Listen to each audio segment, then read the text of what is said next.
हमारे YouTube channel को subscribe करें और बेल आइकन दबाना ना भूलें। आज बॉम्बे सेशन कोर्ट में हीरा गोल्ड सीईओ नौरा शेख की bail application, miscellaneous explanation application, इतनी सारी एप्लीकेशन थी कि थोड़ा सा सर घूम गया है। बात करते हैं मिसबा जी से। मिसबा जी, आज कोर्ट में 2-3 एप्लीकेशन थी। पहले तो संदीप कर्णिक साहब की बात करें, जो अपीयर हुए, जज साहब ने उनको मना किया। क्यों मना किया, क्या रीज़न? संदीप सर का जो बेल एप्लीकेशन था वो ऑन मेरिट्स था। उनको इसलिए मना किया गया क्योंकि उनका वकालतनामा इस बेल एप्लीकेशन में नहीं था। वकालतनामा प्रीवियस एडवोकेट का था जिनसे हमने डिस्चार्ज ले चुके हैं थ्रू नोवेरा फ्रॉम जेल।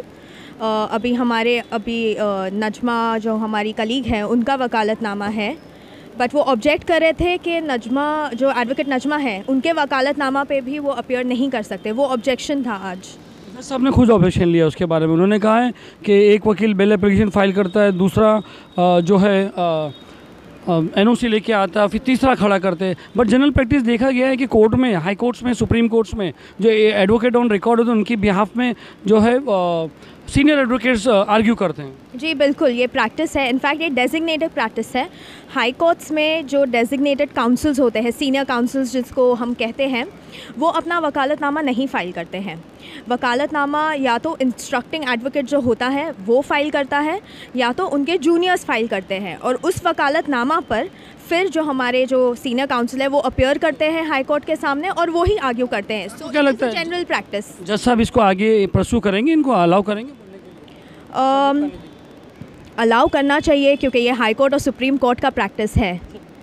बात करते हैं दूसरे। मिसबा जी, आप पहले तो सुबह आपने केस को कैब बैक कराया, उसके बाद ठीक एंड टाइम पे जैसी केस चालू हुआ आपने एंट्री मारी। आपका आर्ग्यूमेंट था 60 दिन की चार्जशीट में बेल, डिफ़ॉल्ट बेल। हम आपको बता दें 60 आज जो है बेल एप्लीकेशन फ़ाइल की गई थी। मिसबा सोलकर उसमें एडवोकेट थे और 60 डेज़ में चार्जशीट नहीं फाइल होने की वजह से उन्होंने बेल एप्लीकेशन के लिए अप्लाई किया। बात करते हैं 60 डेज़ और 90 डेज़ में। आपने जो 2 कंपार्टमेंट में बात की, ज़रा थोड़ा सा बताएंगे लेस ब्रीफ में थोड़ा सा? पुलिस ऑफिसर्स को इन्वेस्टिगेशन के लिए टाइम मिलता है। जब कोई अक्यूज़ कस्टडी में होता है तब उनके ऊपर एक टाइम लिमिट होता है कि with in so many days उनको फ़ाइल करनी होती है चार्जशीट।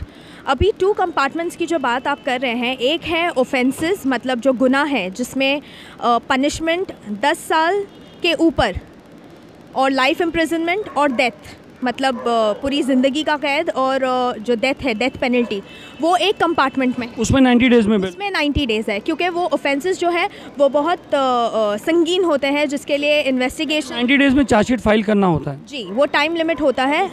और दूसरा कंपार्टमेंट है ऑफेंसेस जिसका मिनिमम पनिशमेंट, मतलब जो सबसे कम से कम सज़ा हो, वो 10 साल के अंदर है। अभी जो हमारे पास जो सेक्शंस है, जो नोवेरा शेख के ख़िलाफ़ एफआईआर में जो सेक्शंस है वो 406 है, 420 है, 409 है। अभी यहाँ बात आती है 409 की, क्योंकि इसमें जो है सेंटेंसिंग है विच में एक्सटेंड टू 10 ईयर्स, मतलब 10 ईयर्स तक या लाइफ इम्प्रिजनमेंट। हमने जो साइट किया है कोर्ट में वो एक सुप्रीम कोर्ट का जजमेंट है जो एकदम क्लियरली बताता है कि 2 कंपार्टमेंट्स हैं। एक है जिसमें 10 साल के ऊपर वाली सज़ाएं आएंगी और उसमें आपको 90 डेज़ मिलेगा पुलिस को इन्वेस्टिगेशन के लिए और चार्जशीट फाइल करने के लिए, और दूसरा कंपार्टमेंट वो है जिसमें 60 डेज़ मिलेंगे आपको चार्जशीट फाइल करने के लिए, और सेक्शन 409 जो है वो दूसरे कंपार्टमेंट में आता है। इसलिए हमने ये डिफ़ॉल्ट बेल का एप्लीकेशन किया हुआ है क्योंकि वो दूसरे कंपार्टमेंट में फ़ाइल होता है ऑफ 60 डेज़। इसका ऑर्डर कभी देंगे, ये जो आपने आज बेल एप्लीकेशन फ़ाइल की? आज ही उन्होंने कहा है। अच्छा, और दूसरा उन्होंने एक जो पब्लिक प्रोसिक्यूटर साहब है वो सोहेल खान केस के बारे में आपके आर्ग्यूमेंट में उन्होंने क्रॉस कहा और कहा है कि जैसा सोहेल खान केस में इस कोर्ट ने रिजेक्ट किया था वैसे ही उनका ये ऑब्जेक्शन। जी, उन्होंने आर्ग्यूमेंट्स कुछ इस केस के बारे में नहीं किए हैं। उन्होंने सिर्फ इतना कहा है कि जो उन्होंने पहले कोई एप्लीकेशन में जो आर्ग्यूमेंट्स किए थे ऐसे पॉइंट पे, उसे बस अडॉप्ट किया जाए, मतलब उसी। आपको पता है कि सोहेल खान केस नौरा शेख के केस से कितना डिफरेंस? नहीं, बहुत डिफरेंट था, बहुत डिफरेंट था। इनफैक्ट उसके वो केस में तो हम ये भी कह सकते हैं कि 409 शायद एप्लीकेबल भी ना हो। It is a very different case, तो उसमें हम नहीं जाएंगे। बस पीपी ने यही कहा है कि 90 डेज़ में फॉल होना चाहिए, और जो उन्होंने आर्ग्यूमेंट्स पहले किए हैं इस जजमेंट पे एग्जैक्टली क्योंकि उनका काम है वो अपोज करेंगे ही। उन्होंने लॉ पॉइंट पे कुछ आर्ग्यू नहीं किए आज, उन्होंने मेयरली अडॉप्ट किया है जो उन्होंने पहले कोई दूसरे एप्लीकेशन में बहुत दिनों पहले कुछ आर्ग्यू किया होगा उन्होंने बस वो अडॉप्ट। मिसबा जी, ये अलग अलग डेट पड़ी है एमए एप्लीकेशन 1617 की 15 फरवरी, आरए का 30 जनवरी, फिर 18 तारीख, तो क्या है ये?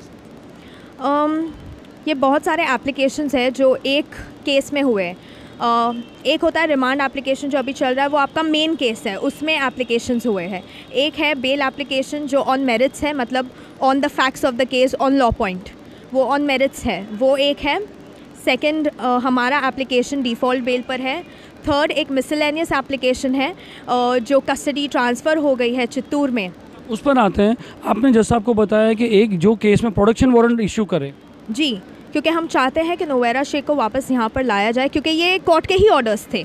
अनफॉर्चुनेटली जब वो वहाँ, एक छोटा सा ब्रीफ हिस्ट्री बताएंगे कि यहाँ से कोर्ट से चित्तूर जाने में थोड़ा सा एक ब्रीफ बताएंगे यहाँ से क्या ऑर्डर था, फिर वहाँ क्या? यहाँ से ये ऑर्डर था कि जो वहाँ के जो पुलिस ऑफिशियल्स हैं वो यहाँ आए थे ये कोर्ट के सामने, और उन्होंने रिक्वेस्ट किया था for production warrant of Novera Sheikh. Production warrant basically ये होता है कि हमको इनकी वहाँ ज़रूरत है, हमको वहाँ पर उनको प्रोड्यूस करना है दूसरे कोर्ट में, तो हमें बस परमिशन दीजिए कि हम उन्हें वहाँ जाकर प्रोड्यूस करें। सब्सिक्वेंटली उसके बाद जज साहब ने ये ऑर्डर किया था कि जब आपका वहाँ का हो जाएगा, ये नोवेरा शेख है जो अक्यूज़ है, वो वापस एक केस में ही प्रोडक्शन मांगे थे जी, लेकिन वहाँ पर जाके वहाँ के जज ने एक्सटेंड किया हुआ है। फिर वहाँ के ऑफिशियल्स ने भी, क्योंकि डायरेक्टली जेसी हो गई थी वहाँ के कोर्ट में, सो वहाँ के ऑफिशियल्स ने रिक्वेस्ट किया था, एक एप्लीकेशन किया था फॉर पीसी। अभी तक वो सब डिसाइड होना था, फिर उनको कस्टडी चाहिए थी। There were lot of applications made over there in Chittoor. वो डिसाइड होने के बाद वो यहाँ पर आने वाली थी। यही पॉइंट हमने कोर्ट को वापस याद दिलाया था कि यहाँ पर वो आने वाली थी, बट हमारे आईओ ने उन्हें इन्फॉर्म किया कि वहाँ के जो एप्लीकेशंस जो पेंडिंग है वो कंप्लीट नहीं हुए हैं, एंड उनकी जेसी होना वहाँ पे बाकी है। उसके बाद हम इसे डिसाइड करेंगे, हमारा मिसलेनियस एप्लीकेशन उसके बाद डिसाइड करेंगे। यानी कि 18 तारीख को किस चीज़ पे बात होगी? अबाउट द मिसलेनियस एप्लीकेशन 18 तारीख को बेल एप्लीकेशन रखा गया है ऑन मेरिट्स। कौन सा वाला, पहले वाला कि आज जो आपने डिफ़ॉल्ट किया? पहले वाला जी। यानी आप 2 चांस ले? ये चांस ऑलरेडी उसमें था, ये जो अभी हमने दोनों तो अभी 2 चांस हो गए। जी आपने जो क्रिएट किया चांस 60 डेज़ का, और एक 18 तारीख को आपने चांस किया। अगर आज कैंसिल होती है तो फिर 18 तारीख पे आपकी नज़र है? जी बिल्कुल, जी बिल्कुल, यस। और कुछ कहना है आपको इसमें बारे में? I think we covered all the point.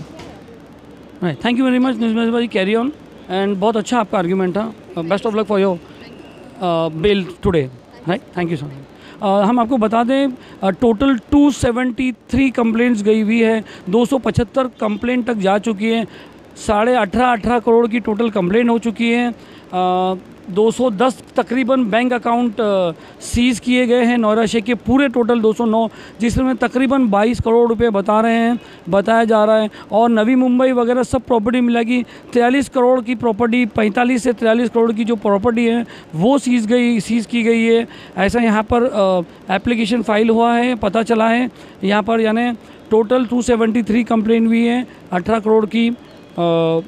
Mumbai में 209 बैंक या 210 जो बैंक अकाउंट्स टोटल सीज हुए हैं अब तक के नोवेरा शेख के, जिसमें तकरीबन 22 करोड़ रुपया का टोटल बताया जा रहा है। 43 करोड़ की प्रॉपर्टी, 43 से 45 करोड़ की कुछ प्रॉपर्टी नवी मुंबई थाना वगैरह सब मिला के सीज़ कर गई। तो हम आपको फिर इसके बाद कंटिन्यू करेंगे, बताएंगे इसके बारे में शाम को।